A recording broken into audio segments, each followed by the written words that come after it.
Jarak pandang yang terbatas karena tertutup kabut di sekitar kota Palembang terjadi pada Rabu pagi. Kabut tersebut membuat jarak pandang berkurang hingga tak lebih 1 km. Namun jarak pandang mulai normal saat menjelang siang. Stasiun Meteorologi BMKG SMB 2 Palembang memastikan, jarak pandang terbatas tersebut disebabkan kabut dan bukan asap akibat kebakaran hutan dan lahan.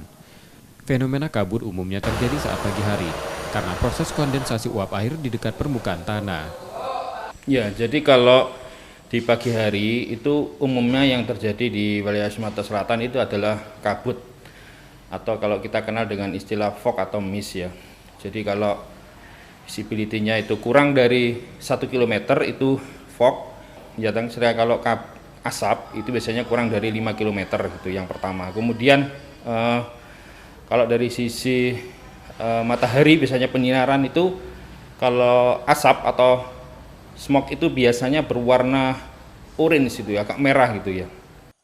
Dari pengukuran BMKG, kualitas udara di Palembang masih baik, dengan konsentrasi partikulat matter atau PM10 rata-rata sebanyak 36 mikrogram per meter kubik, sementara nilai ambang batas 150 mikrogram per meter kubik.